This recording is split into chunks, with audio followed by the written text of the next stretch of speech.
madaling magkaroon po ng sugat? Ang mga taong sinasabi nila, kasi may diabetes yan eh. At bakit mas mabagal itong gumaling kumpara naman sa ibang tao? Yung mga diabetics, because mataas po ang kanilang blood sugar, apektado po ang kanilang blood vessels. And yung blood vessels po natin, yun po ang bumubuhay ng lahat ng tissue sa ating katawan, including the nerves and yung mga ugat natin that supply nutrients to the skin. So without that supply, madali po tayong magkasugat and mabagal din po mag-heal. Aside from that din, dahil po nababawasan din ang sensation ng mga limbs natin, gawa po nung pagkakulang ng dugo sa papunta po sa mga ugat, ang pamamanhid na ito, nagiging cause din po no, ng mga malilit na sugat na lumalaki. Kasi hindi po nila napapansin na may sugat na sila dahil hindi po nila nararamdaman. So, because of that, mas mahirap po mag-heal ang wounds and at the same time, mas prone din po sila sa infections. Alam mo, Miss Annie, noong ko pa naririnig yan, na kapag meron kang diabetes, siguradong mas matagal mag-heal ang sugat. Pero hindi ko naiintindihan bakit. So, Doc, can you please explain to us, paano po naapektuhan ng mataas na blood sugar ang daloy ng dugo, nerves at kakayahan po ng katawan na labanan ng infection? Go ahead po, Doc.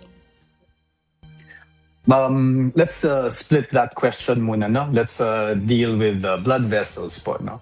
With kung mataas po ang blood sugar natin, meron po yung mga byproducts after po natin mag-metabolize. Ngayon, itong mga blood byproducts po na ito ay very harmful in a sense na very inflammatory. Ibig sabihin, namamaga. So, constantly, kung chronic ang pamamaga ng ating katawan, marami po siyang damage na nabibigay. And ang pinakaunang nadadamage is the blood vessels. So, with these small blood vessels, kahit napakaliit na mga ito, very, very important.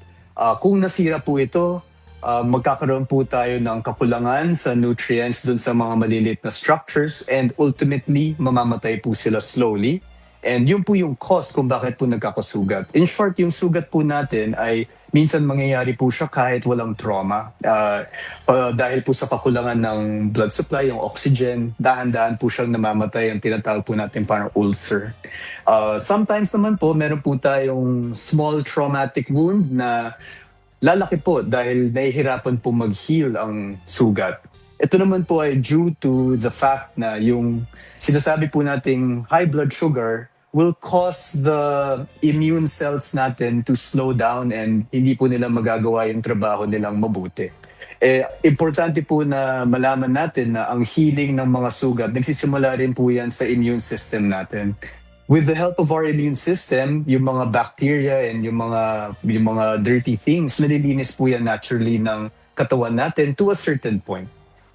Sometimes kulang po ito, kailangan po dagdagan ng antibiotics, pero very, very important na gumagana po ang mga cells na ito para maka-heal tayo properly and with the right time. So, if these are affected, talaga pong may kabagalan sa pag-heal and kung hindi po naalagaan ang sugat, lalaki po ang mga sugat na ito. And mapapasukan din po ito ng mga infection which can complicate the wound even further. So, diabetes and uncontrolled blood sugar would affect the body two ways, dun sa ating blood vessels and also dun sa immune cells natin. Naku, biruin mo, Miss Annie, no? Sugat lang yan. Tapos baka in the future, pinabayaan mo, meron ka palang diabetes, pwedeng mag-lead into amputation. That's so scary. Sige, Miss Annie, ikaw naman magtanong. Thank you very much, Attorney Dot. Maraming salamat. Doc Lucero, itong tanong ko sa inyo po. Ano yung unang senyales ng diabetic wound o diabetic foot na hindi dapat baliwalain po? Unang-una, if known diabetic, any type of wound ay hindi dapat baliwalain. Second, any type of pamamanhid sa paa or sa periphery natin sa mga extremities, hands and feet, na sign din po ito ng diabetes, complication po ito ng diabetes, and we should take extra care kapag napapansin na po natin ito. Now, kapag meron na po yun, meron na tayong pamamanhid, and meron na rin po tayong known diagnosis na diabetes, dapat mas masipag po tayong to monitor any type of wound sa paa. Every day, dapat tinitingnan natin kung may nag-develop na bagong sugat dahil alam na natin na mas mabagal po yun mag-heal and mas pwede pong mag-complicate with infections. So, yun lang naman po ang unang senyales in terms of diabetic foot. It terms the word itself, diabetic foot, no? It really means na may diabetes muna ang person and then nagkaroon siya ng sugat. And just to clarify din, no? Kung sakali po may diabetes na siya and meron na po siyang mga sugat na hindi nag-heal, it most likely means na matagal na po siyang may diabetes. Almost more than 5 years na po siyang uncontrolled yung diabetes, kaya po umabot sa ganong severity na po ang ating sugat. Attorney Dot, with your permission, isingit ko lang po ito, susugan ko lang binanggit na walago ni Doc Lucero. Yung may binanggit siya, if known diabetic, sabi niya, di dapat baliwalain. Halimbawa, manhid. Manhid ng kamay, manhid ng paa. That's already a sign. Now, what if hindi siya known diabetic person, pero naramdaman niya na yung mga manhid-manhid sa kamay, manhid-manhid sa paa? Yan ba ay sign na din na dapat talaga magpatingin na rin siya? Kasi diabetic na siya, Doc Lucero. Thank you po. It would be advisable to screen these people for diabetes. May mga simple tests naman po na pwedeng gawin to check for diabetes. One is fasting blood sugar and one is glycosylated hemoglobin or HbA1c. Yun po usually yung two laboratories na pinapagawa ko initially sa mga patients ko to screen them for diabetes. No? May mga set naman po tayo values for cut-offs that would diagnose someone, and once established na po yung diabetes diagnosis for that person, definitely we have to check all the other systems and also address immediately yung kanyang diet and maybe start them on medications. Ano po ba yung relation? Bakit po mapanganib ang pagkawala ng pakiramdam sa paa or namamanhid or diabetic neuropathy at paano po ito nauuwi sa malalang sugat? So yung diabetic neuropathy, magsisimula po yan, gaya nga po na sinabi ko kanina na may damage po yung blood vessels. Ang mga ugat natin na nagbibigay ng pakiramdam sa balat natin, meron din po yung maliliit na blood supply. And yun po yung tinatamaan ng diabetes din. So kapag tinamaan na po yun, makakaramdam po sila ng pamamanhid. And yung pamamanhid nito would not allow the patient to feel the pain kung nasugatan siya. Kaya po nagkakasugat kasi yung pala medyo masikip na po yung sapatos or medyo may konting sharp edges siguro dun sa slippers niya na hindi niya napapansin. And also yung continuous pressure on those areas will all lead to a wound. So yun po yung panganib sa pamamanhid kasi hindi nila mararamdaman kung masakit na po yung sugat nila. And then, dahil nga po dun, medyo nababaliwala nila yung symptom, napapasukan ng bacteria, hindi naaalagaan yung sugat, kasi baka for them, maliit na bagay lang kasi hindi po masakit.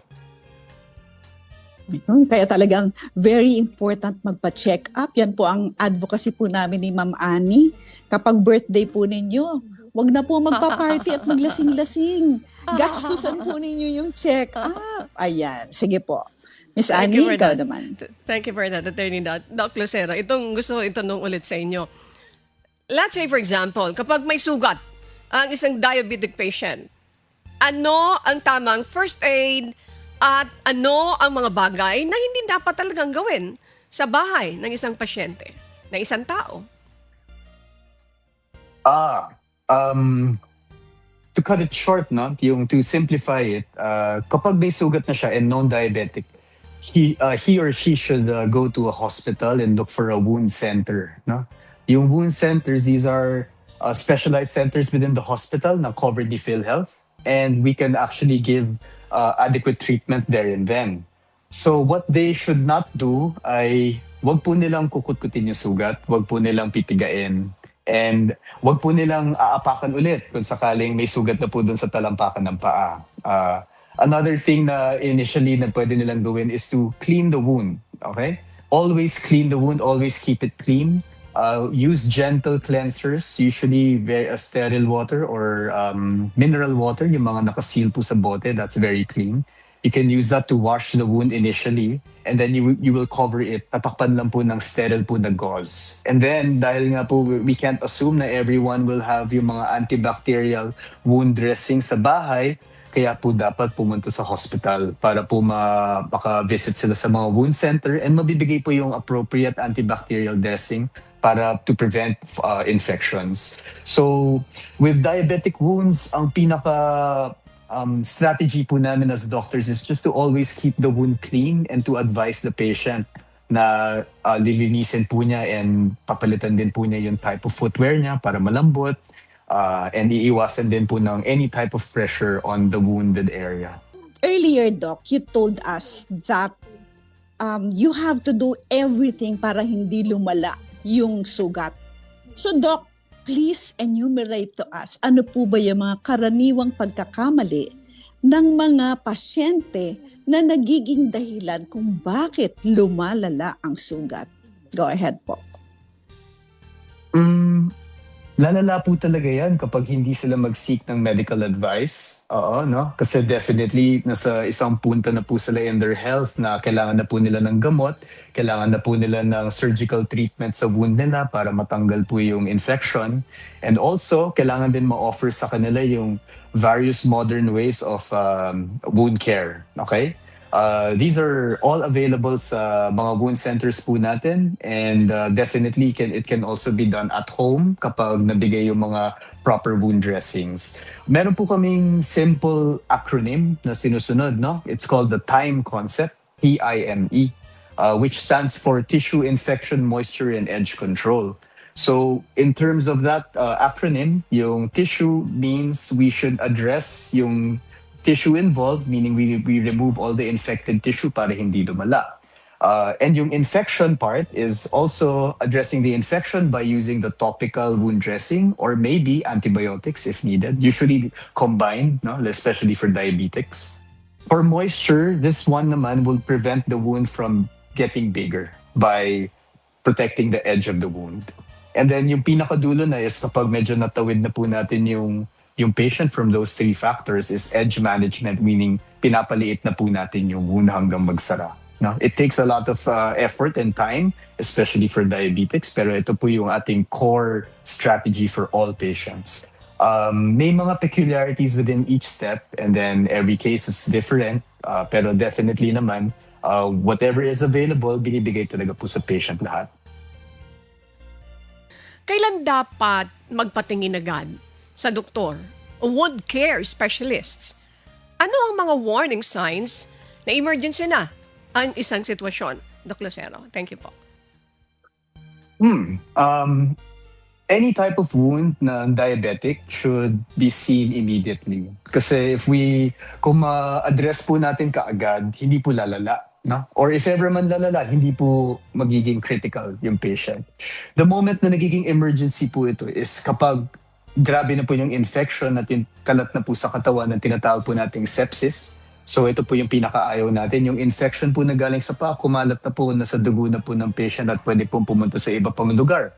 Now, this can affect yung heart, this can affect yung kidneys, this can affect yung lungs even. So pag umabot na po tayo sa punto na to, may chance po na madadala rin sa ICU ang patient. In short, parang critical na po, no? So ito na po yung tingin kong emergency, if ever, no? Kung sakaling medyo nanghihina na po yung pasyente, may kasabay po na fever, and kitang-kita po na malaki na po yung pamumula dun sa sugat niya, na kumalat na po paakyat. Yun po yung kinakatakutan nating emergency for these types of wounds. And yung pinaka-problema po sa emergency na to is yung infection. Well, reaction ko lang doon sa sinabi kanina ni Doc, na yung in-enumerate niya na apat, no? Time, tissue, infection, moisture, and edge.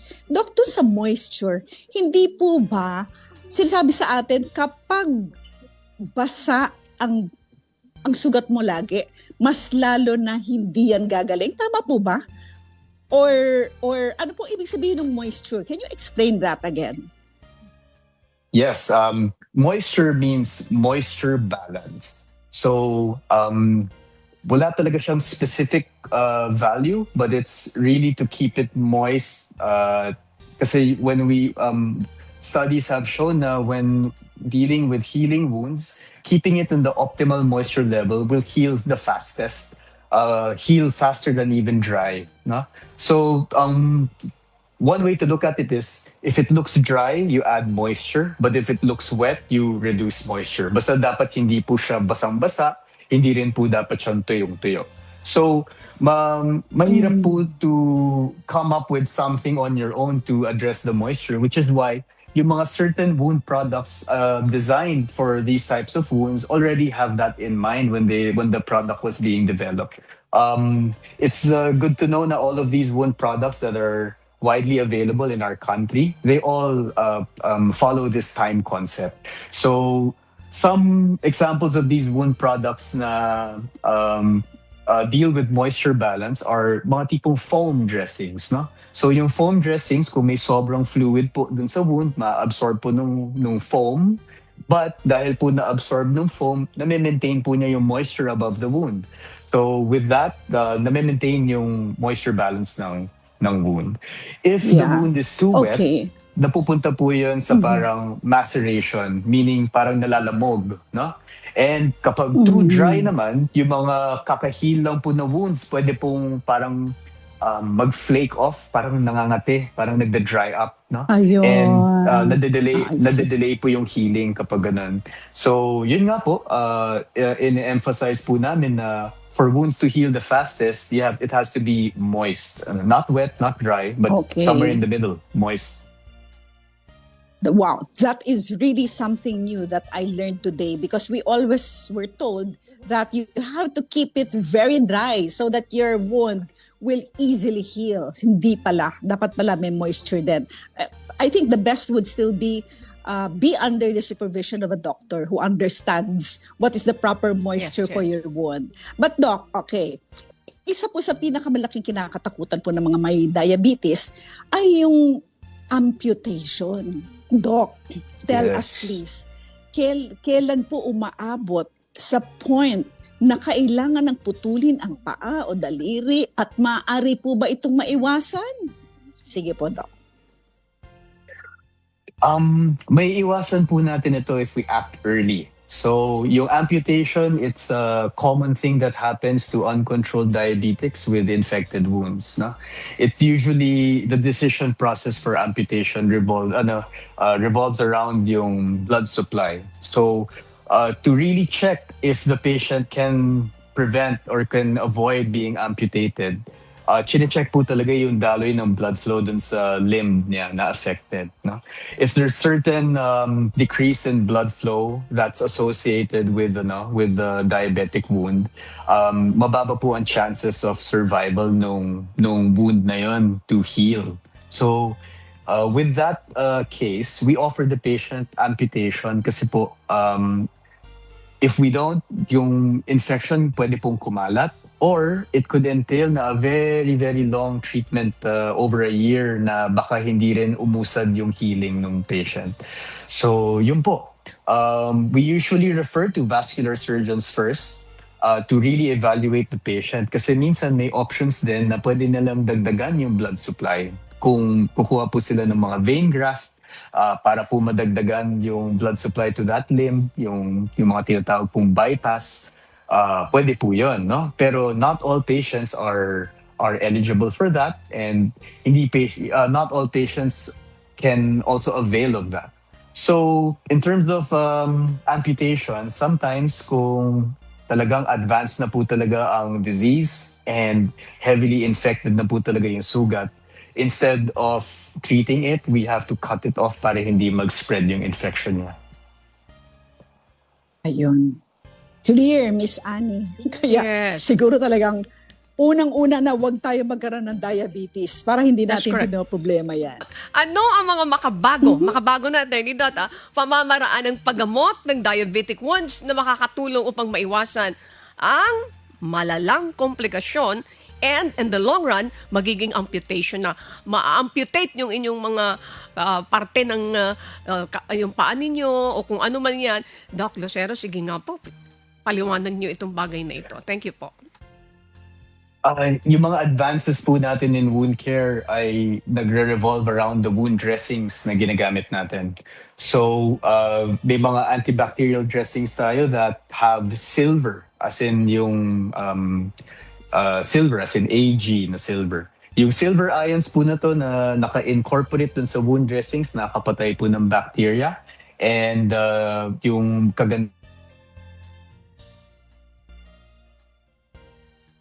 Okay. Mayroon pinapaliwanag si Doc Oo. Lucero, Attorney Dot, which is very important. Yung Yes. tanong natin, yung mga makabagong paggagamot, pamamaraan ng paggamot sa mga diabetic wounds na makakatulong para maiwasan mo na ikaw ay ma-amputate, Attorney Dot. Kasi syempre naman, ayaw mo na isang paa lang, di ba?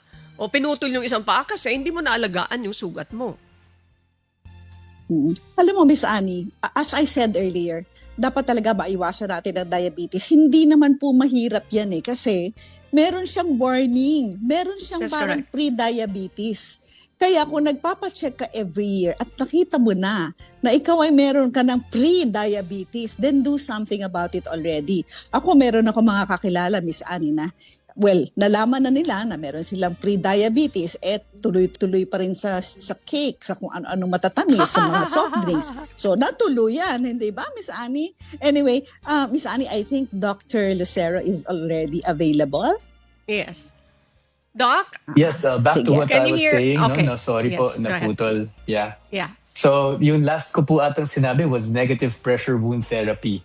Yes. So, ito pong negative pressure wound therapy, isang makabagong device to na hindi siya classically known by people. Pero matagal na pong available ito in the market. Siguro po more than 2 decades na po siguro ang negative pressure wound therapy. Makikita niyo po yan dun sa number 2, dun po dun sa infographic na pinakita niya, negative pressure wound therapy or NPWT. So, ang kagandahan naman ito, parang hinihigop po niya palabas yung mga fluid na lumalabas na infected. And may setting po yan na nag-alternate. So ang design po ng device na to is sinisimulate po niya ang konting stress sa wound para ma-enganya po siya to heal faster. So ito po, para mas mapabilis yung healing ng wound, kinakabit po ito sa mga wounds ng patients, and yung machine po na ito, portable po yan at pwedeng iuwi. Depende po yan sa type of device. No? Another advancement is yung hyperbaric oxygen therapy, or itong number 3 item niya, yung HBOT. So para po itong capsule na may high concentration of oxygen inside, and then kapag na-inhale po natin yon, na ka-counteract niya yung damage nung high blood sugar. No? Meron po tayong mga tinatawag na reactive oxygen species na yun po yung sumisira sa mga blood vessels natin. Itong high flow oxygen through the hyperbaric oxygen therapy, naka-counter po niya yun. Okay? And then, ano pa po ba? Yung na-mention ko po kanina, yung vascular interventions and recirculation, ito po yung parang ginagawa po ng mga vascular surgeons, yung possible bypass or naglalagay po sila ng bagong daluyan ng blood flow. Yun po, no? And then yung one other thing na pwede rin pong magamit for diabetics is yung tinatawag na platelet-rich plasma or PRP. So dahil po may kabagalan sa pag-heal ng wounds ng mga diabetics, ito pong therapy na to na based din po sa sarili nilang dugo ay pwede pong ilagay or i-inject dun sa paligid po ng sugat para tuluyan po siyang magsara. Okay? By promoting more growth factors and healing dun sa peripheral area ng wound. Oo. Yun lang naman. So, yun po yung modern way of approaching it. Very good. Thank you very much. Nako, mabuti na lang merong science and invention, hindi ba? At Doc, okay.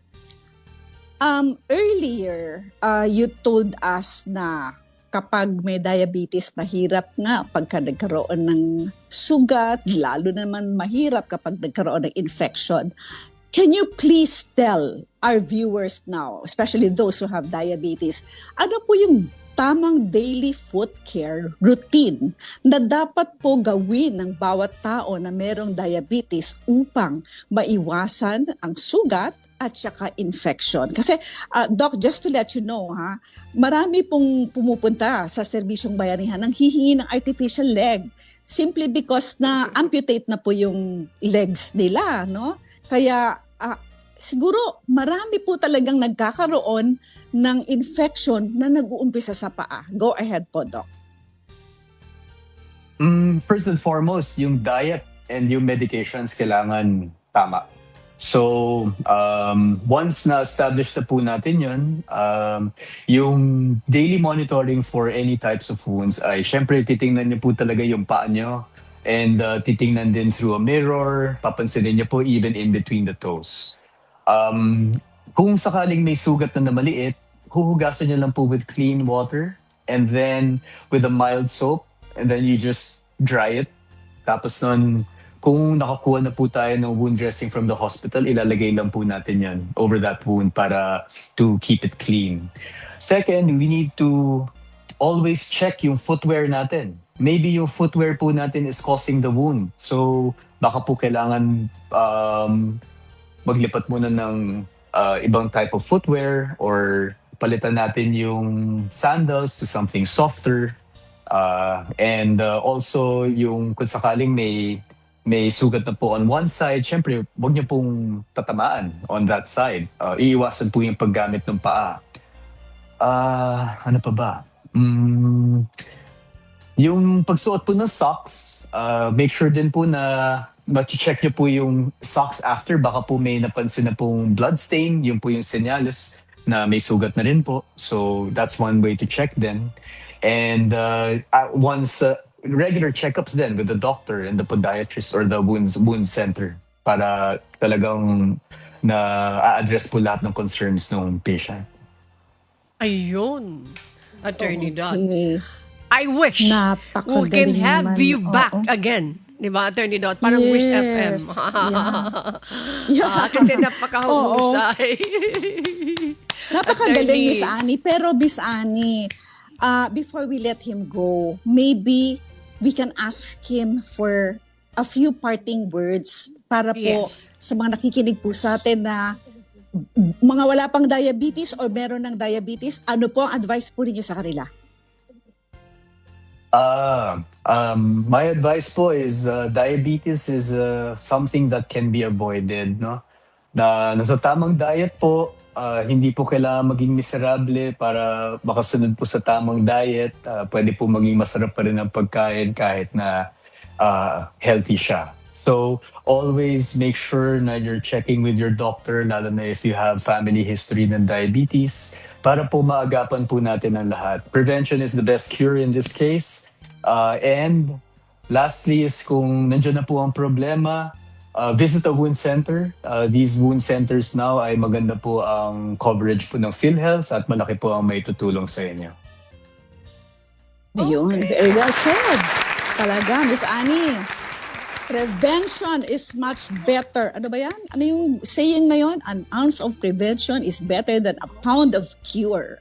Kasi Yes. pagka nagkaroon na po kayo ng diabetes, grabe na po ang gastos po ninyo. That's correct. Anyway, That's Doc, correct. I second the motion of Miss Annie. Sana po ay makabalik po kayo. Napakahusay po ninyo. Thank you very much for your time, Dr. Florencio Angelo Lucero, plastic surgeon specializing in aesthetic, reconstructive surgery, and wound care from the Fe del Mundo Medical Center, our partner hospital.